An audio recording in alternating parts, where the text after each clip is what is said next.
Okay. Shit, the beginning, right? All right. Oh wait, I'm cussing. The beginning. Um, the Keyblade Wars. Two of them, but we're only gonna talk about one first, and then the next. So the first one was mostly just um I guess revolving around like Kingdom Hearts itself, which is oh my god, the name of the game. It's more so actually this stupid big thing in the sky of like I guess light and basically there was a war between the two sides, light and darkness. Basically they wanted to start I guess to test the grounds of like this there's light, right, and there's people who are like, oh, darkness, right, and there was this thing called the X Blade, which was a, I guess, balance or a combination of said Kingdom Hearts light and dark. So basically that was the first war, and after that it took, so that thing, the damn war took like, I guess, years.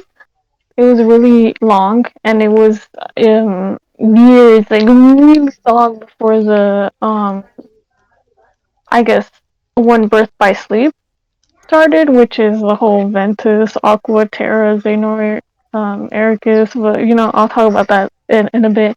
Um, and that Keyblade War was the first one. There was two, like I said.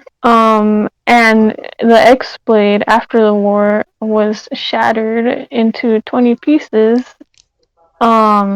which is revealed later to be 7 pieces of light and 13 pieces of darkness. Don't ask why it was uneven like that. It just is.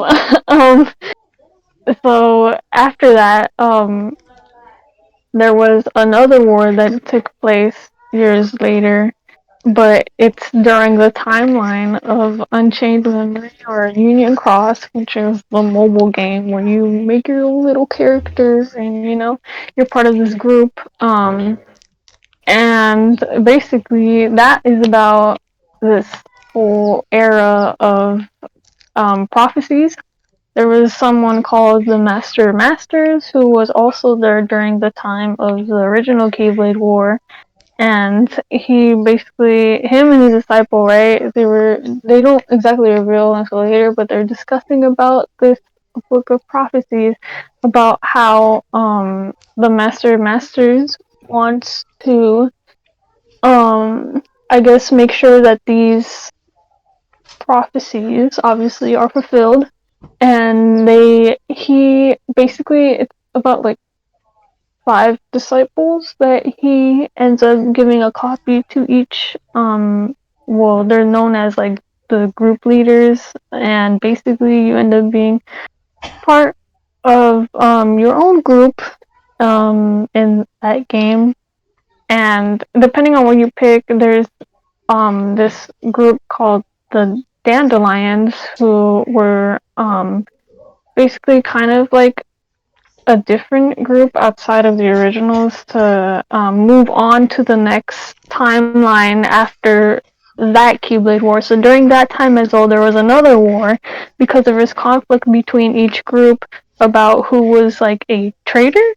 Because in the Book of Prophecies there was a lost page. The Master knew this, but he basically didn't tell him anything besides like, like there's something going on, and that caused conflict between the groups. And after that war, you, along with the rest of the Dandelions, are moved on to the next timeline. Um, it's about the same timeline. It's just it's this whole stupid time travel thing. You don't gotta worry about until later.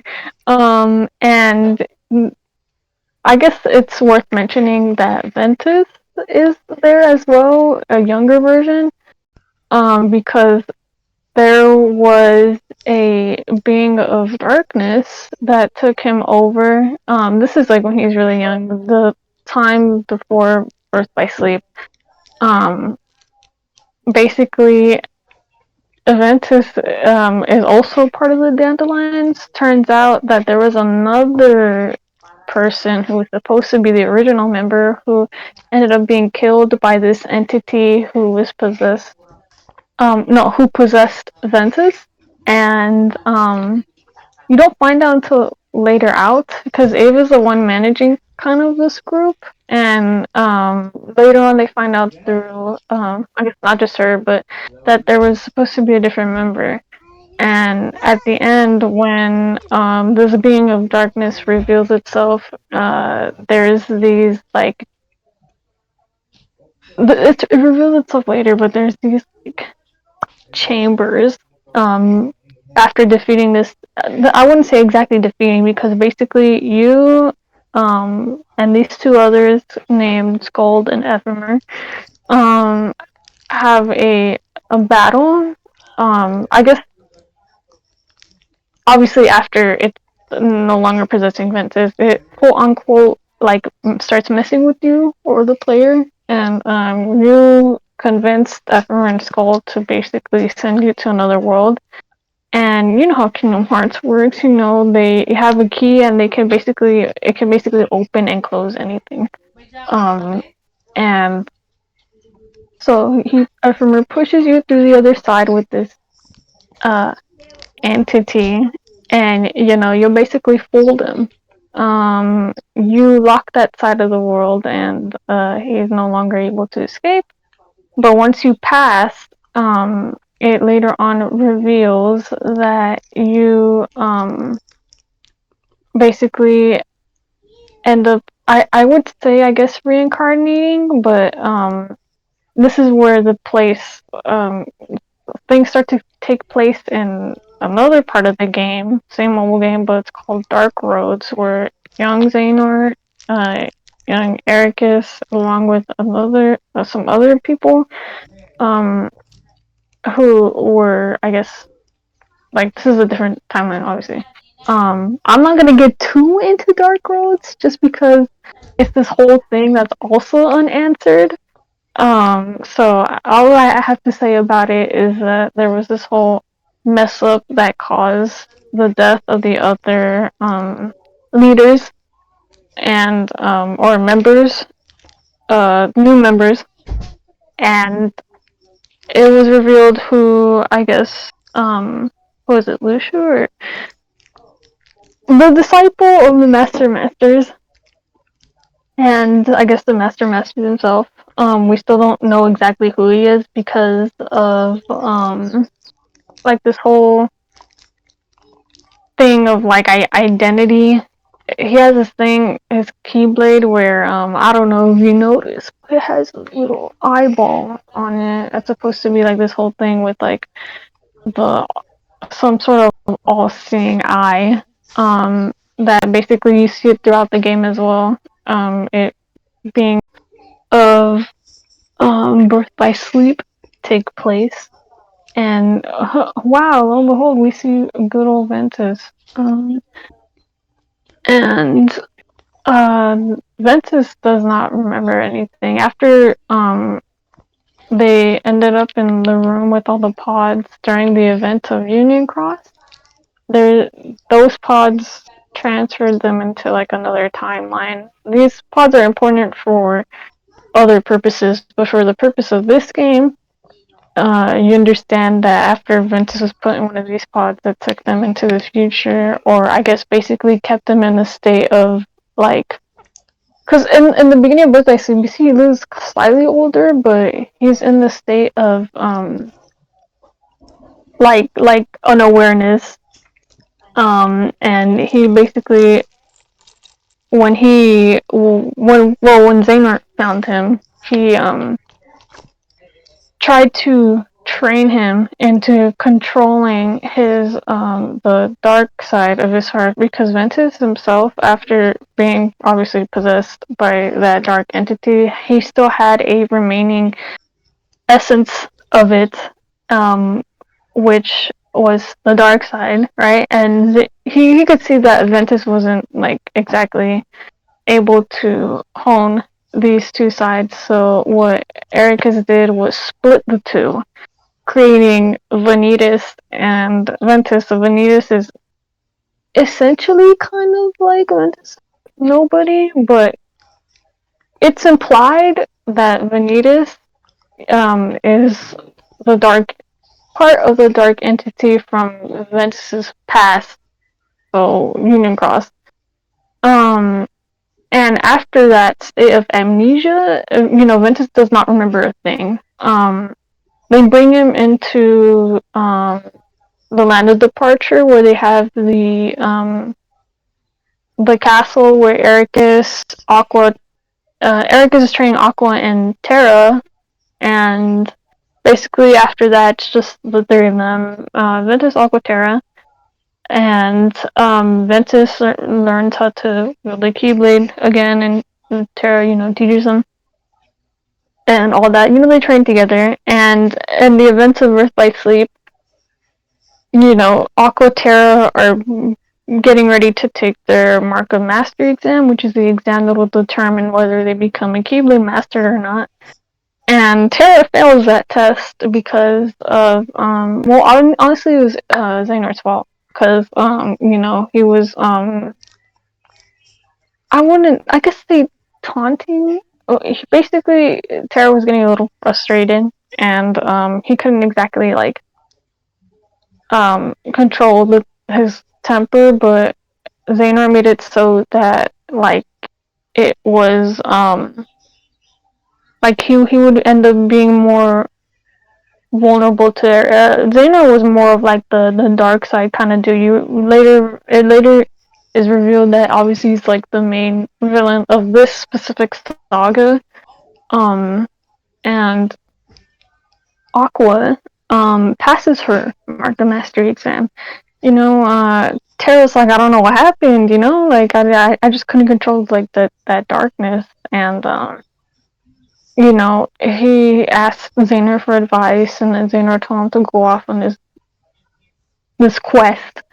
And Eric is like, what? Like, no, like, he's gonna lose his temper again. Aqua, go find him, and then Ventus also follows. Ventus follows first, and then that's when Aqua finds out, oh, dang, I gotta find them, and basically, they get into this whole argument, and they end up, by the end of the game, at the Keyblade graveyard where the wars took place. There you see Vanitas, the Xehanort, on obviously the other side. I should mention that Terra killed Master Ericus because Master Ericus, after finding out about Xehanort wanting to reform the X-Blade from the original war, which was the Light and Darkness, and it would open Kingdom Hearts, that basically, it would cause like another like disaster and another war, which he didn't want. So the only other way was for Ericus to, I guess, kill Ventus so that he wouldn't use Ventus and Vanitas to reform an X-Blade. So, Ventus was at the Keyblade graveyard, and he's like, you know what, you guys need to, like, get rid of me, because I don't want him to form the X-Blade. If me and Vanitas fight, then, we're all basically screwed. Basically, light and dark are supposed to clash. After Xehanort separated Ventus, he became pure light, and Vanitas is obviously pure darkness. So it was Vanitas Xehanort versus Aqua, Terra, Ventus. And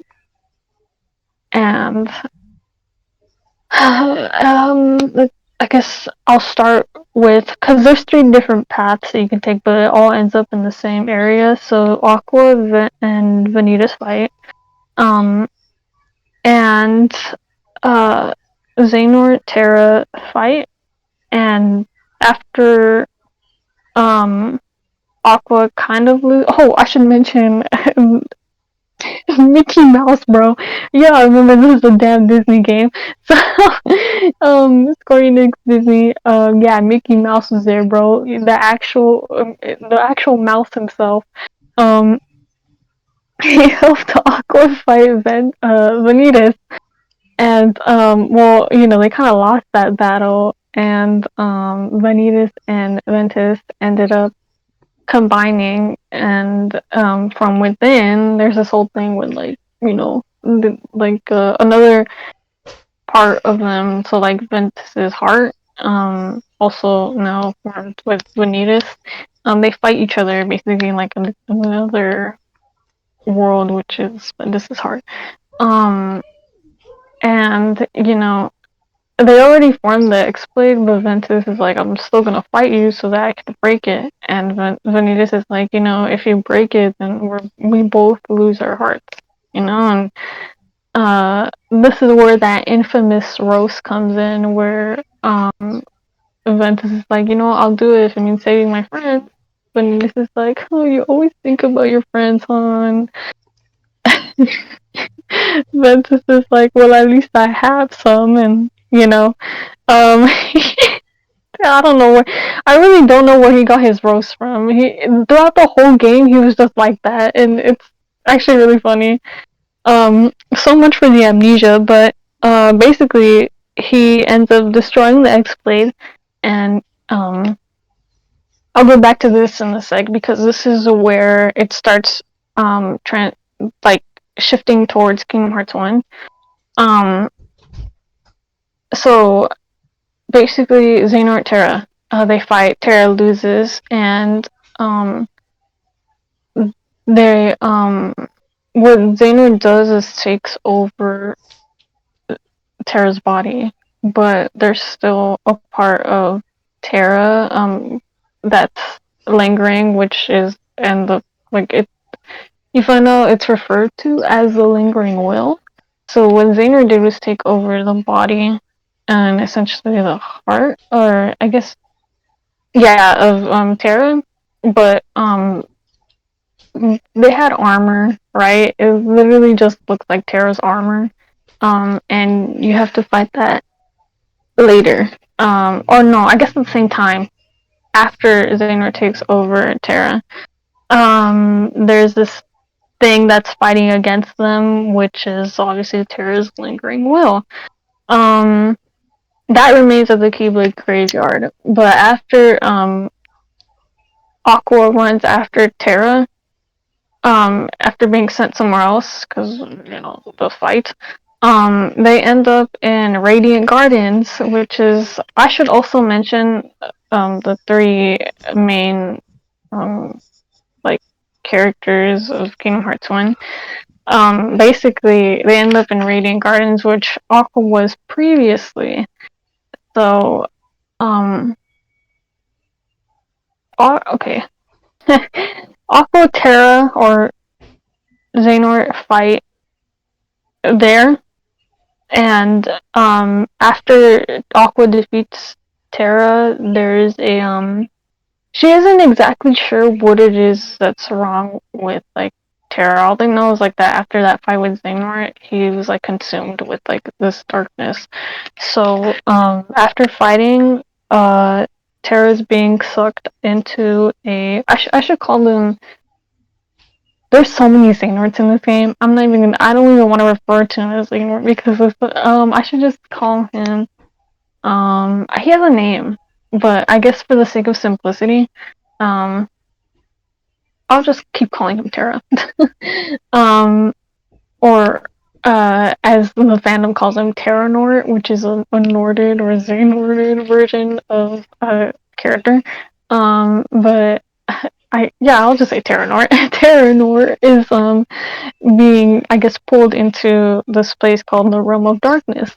And Aqua, what she does, is jumps in after him, and in hopes that for some reason something saves him. She throws him out of the Realm of Darkness with the remaining armor she has, because it has this gear specifically has like these transportation devices with like the Keyblade that transform into these like things that helps him travel between worlds.